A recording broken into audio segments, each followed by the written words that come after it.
বাংলার যে দুর্দিন, যে দুর্দশা সারা পশ্চিমবঙ্গের মানুষকে আজ সহ্য করতে হচ্ছে, কেন হচ্ছে সেটা আমরা অনেকেই বুঝিনি। কখন বুঝিনি? যখন বোঝার দরকার ছিল। হঠাৎ কথা কেন? কারণ আমরা অনেকেই তার কথা শুনেছি কিন্তু বোঝার চেষ্টাটুকুও করিনি। কি সেই বোঝার বিষয়? আমি সে প্রসঙ্গে আসছি, তবে তার আগে আপনাদের আমার আই স্পিক অফ পিপুল চ্যানেলে স্বাগতম। যারা আমার অ্যাবাউট পিপুল চ্যানেল দেখেন তাদেরকেও এই চ্যানেলে স্বাগতম।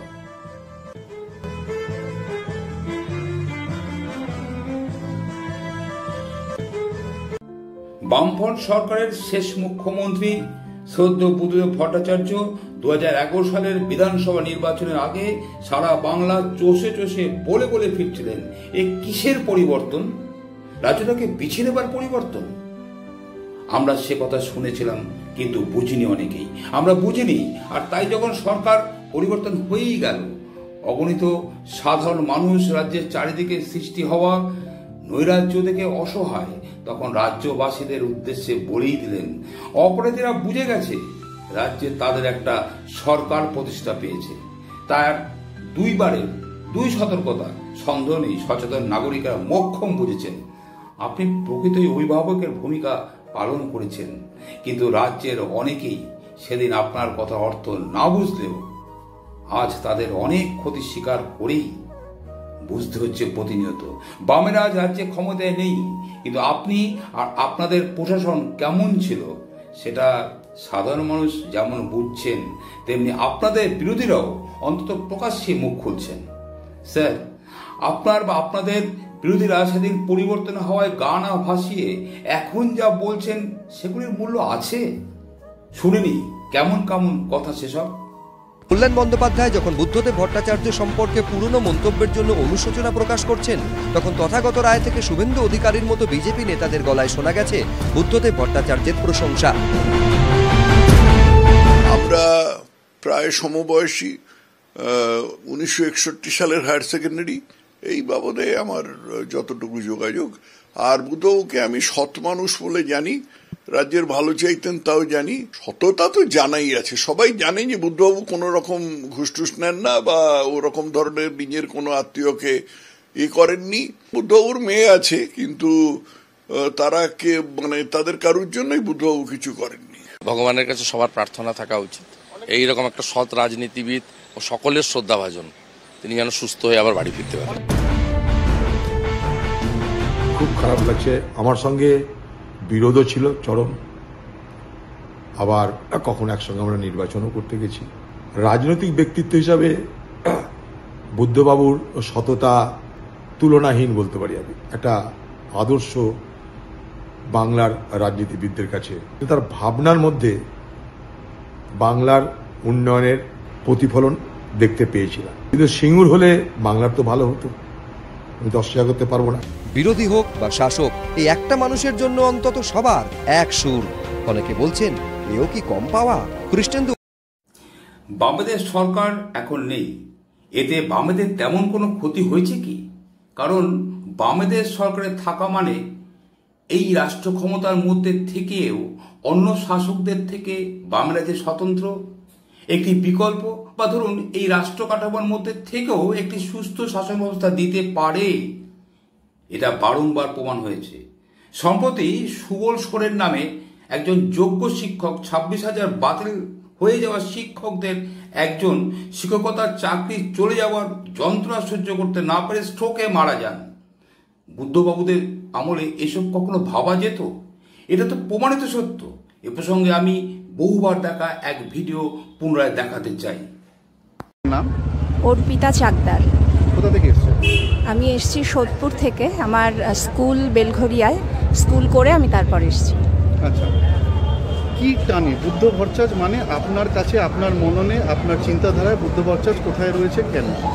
আমি তো অলরেডি বললাম যে একটি স্কুলে পড়াই। 2006-এ এসএসসি দিয়েছিলাম, 2007-এ পাই, এবং নিজেকে ভীষণই ভাগ্যবান মনে হয় যখন মনে হয় যে উনার সময়ে আমি একজন চাকরি প্রার্থী ছিলাম এবং নিয়মিত এসএসসি হতো এবং আমি চাকরি পেয়েছি। মানে সেই যে একটা ব্যাপার, সেই টান থেকেই আমি এসেছি।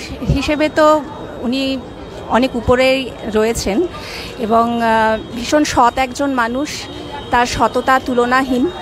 সেটা জীবন যত এগোচ্ছে, আমরা আশেপাশের পরিস্থিতি যত দেখতে পাচ্ছি, ততই যেন সেই চিত্রটা আমাদের কাছে পরিষ্কার হয়ে আছে। মানে একজন সৎ মানুষের উদাহরণ যদি আমরা তুলে ধরি কখনো, তাহলেই বুদ্ধবাবুর নামটা আমাদের কাছে ভেসে আসবে। রাজ্যের অবস্থা বেহাল, কিভাবে ছক কষে কষে রাজ্যের এই দশা করা হলো সেটা সেলিম সাহেব কি বলছেন একটু শুনি। কারণ আরএসএস এর প্রেসক্রিপশনে মমতাকে মমতা সাজানো হয়েছিল, আর কিছু মুসলমান ডুগডুগি বাজিয়েছিল যে এই তো এবার দেখো কত ভালো হচ্ছে আমাদের মুসলমানদের। ধোকা দিয়েছেন। উনি বলেছিলেন ভাঙড়ে মুসলমানদের জন্য মেডিকেল কলেজ করে দেবো। রেলমন্ত্রী হয়ে বলেছিলেন বিএনআরে রেলের মেয়েদের নার্সিং হস্টেল নার্সিং কলেজ করে দেবো মুসলমানদের জন্য। আমরা বারবার বলেছিলাম আইন এরকম হয় না, আপনি আলাদা করে মুসলমানের জন্য নার্সিং কলেজ মেডিকেল কলেজ করতে পারেন না। কিন্তু কে কার কথা শুনবে? এটাই হচ্ছে নাটক করা। এই যে বিজেপিরা এরকম আরএসএসরা ফেট্টি লাগিয়ে তিলক লাগিয়ে এই জয় জয় বলে করে হইচই করে ধর্মীয় স্লোগান দেয় না, ধর্মের একটা বর্ম পরে অধর্মের কাজ করে। এরকম মমতা ব্যানার্জিও বরকতিকে পাশে নিয়ে, সিদ্দুল্লাহকে পাশে নিয়ে এমন করে বললেন। আমি যখন বললাম এগুলো এরকম হয় না, তখন মুসলমান ভাইরা বলল আপনি সেলিম ভাই এসব কেন বলছেন? আরে বাপ রে বাপ, ইনি যে সে নেতা নন, নেত্রী নন, ইনি একদম সাক্ষাৎ আসমান থেকে ফেরেশতা নেমে এসছেন। আরে ভাই, হাদিসে লেখা আছে অনেক সময় শয়তানি হরকত করার জন্য ওই রকম ফেরেশতার ভেগ ধরে আসে। ওই রকম আরএসএস আমাদের রাজ্যে তৃণমূলের ভেগ ধরে এসছিল। ওই হেজাবটা হচ্ছে নাটকে যেরকম হয় না, রামলীলায় যদি কাউকে হনুমান সাজতে হয় তাহলে একটা লেজ লাগাতে হয়, মুখটাকে একটু এরকম করে ফোলাতে হয়। রাম সাজলে একটা তীরধনুক। বুদ্ধদেব বাবু রাজ্যবাসীকে পরিবর্তনে গানা ভাষাতে বলেছিলেন, আমরা অনেকেই বুঝিনি, আর না বোঝার খেসারত নানাভাবে আমরা বুঝতে পারছি। যুবনেতা সৃজন একটি তথ্য দিচ্ছেন, শুনুন। ওখানে কংগ্রেস ছিল, এখানে সিপিএম ছিল। 100 দিনের কাজ তৈরি হয়েছিল, কোটি কোটি লোকে কাজ পেয়েছিল। এখন 20 বছর পর ওখানে বড় ফুল, এখানে ছোট ফুল, দুজনে মিলে কি এপ্রিল ফুল করলে পাবলিককে? 100 দিনের কাজটা উঠে গেল। আরেক যুবনেতা অ্যাডভোকেট সায়ন আরেকটু খোলামেলা বক্তব্য শোনালেন আমাদের। পরিবর্তনের ফল রাজ্যবাসী 14 বছরে কেমন পাচ্ছেন শুনেনি। কেন একটা নন্দীগ্রামের বুকে আমরা দ্বিতীয় হলদিয়া গড়ে তুলতে পারলাম না শুধুমাত্র মমতা বন্দ্যোপাধ্যায়ের ধ্বংসাত্মক আন্দোলনের জন্য? কার লাভ হলো? বাংলার কোন মানুষের লাভ হলো? এই জেলার কার লাভ হলো? শিশির বাবুর ছেলে ছাড়া এ বাংলার বুকে আর কোনো ছেলে, এ জেলার বুকে কোনো ছেলের লাভ হয়েছে বলে তো আমার মনে হয় না। একদিকে মমতা ব্যানার্জির ভাইপো আর অন্যদিকে শিশির বাবুর ছেলে, এই দুজনে মিলে রাজ্যপাট নিয়ে কোটি কোটি টাকার ব্যবসা করে একজন বিরোধী দলনেতা হয়েছে, একজন সাংসদ হয়েছে, একজন মুখ্যমন্ত্রী হয়েছেন, আর বাদবাকি হাতে কৌটো ধরিয়ে দিয়েছে মমতা ব্যানার্জি রাজ্যের বেকার যুবক যুবতীদের হাতে। চলতে পারে?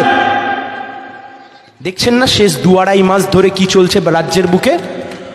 অমিত শাহ আসলেন, 30 মিনিট ধরে বক্তৃতা দিলেন ধর্মতলার বুকে। একটা রাজ্যের সরকার যারা চুরি দুর্নীতিতে কার্যত ডুবে গেছে, চুরি দুর্নীতিতে খুঁজে পাওয়া যাচ্ছে না। নেতা মন্ত্রীরা যদি জেলে যাওয়া শুরু করে, ভাইফোঁটা জামাই ষষ্ঠী সব এদের জীবনের বাকি সব জেলের মধ্যে হবে। কিন্তু অমিত শাহ এসে 30 মিনিটের মিটিংয়ে 3 মিনিট বলল দুর্নীতি নিয়ে আর 5 মিনিট বলল অনুপ্রবেশ নিয়ে। কেন, কিসের জন্য, কোন কারণে? তার কারণ মঞ্চে বসে রয়েছে নিশীথ প্রামাণিক, তার কারণ মঞ্চে বসে রয়েছে শুভেন্দু অধিকারী। অমিত শাহরা জানেন শুভেন্দু অধিকারীদেরকে সাথে নিয়ে তৃণমূল কংগ্রেসের চুরির বিরুদ্ধে লড়া যায় না। তার কারণ এ বাংলার বুকে যা যা চুরি দুর্নীতি হয়েছে, যে মন্ত্রিসভার এই চুরি দুর্নীতি হয়েছে, তার যতটা ভাগিদার মমতা ব্যানার্জি, তার ততটাই ভাগিদার এই অধিকারী পরিবার।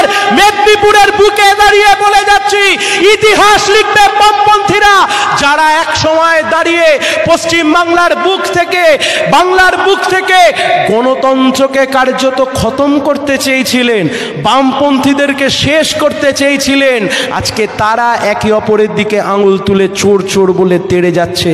কিন্তু আমরা বলছি ও লড়াই আসল লড়াই নয়, ও লড়াই নকল নকল লড়াই, আসল লড়াই রাস্তায় হচ্ছে, কালো পিচের রাস্তায় হচ্ছে, গ্রাম বাংলা জুড়ে হচ্ছে, শহরে হচ্ছে। আর যে লড়াই আমরা লড়তে নেমেছি, এই লড়াইতে মানুষের দাবি আছে। যে লড়াই আমরা লড়তে নেমেছি, এই লড়াইতে চোরেদেরকে জেল খাটাবো তার প্রতিশ্রুতি আছে। যে লড়াই আমরা লড়তে নেমেছি, এই লড়াইতে সাধারণ মানুষের মুখে হাসি ফোটাবো তার প্রতিশ্রুতি আছে। যে লড়াই আমরা লড়তে নেমেছি, আমার যে বেকার ভাইটি, আমার যে বেকার বোনটি যে যন্ত্রণায় ছটকাচ্ছে, যার হাতে চাকরি তুলে দিতে পারেনি এই সরকার, তার চোখের জল মুছিয়ে দেওয়ার জন্য রাস্তায় নেমেছি।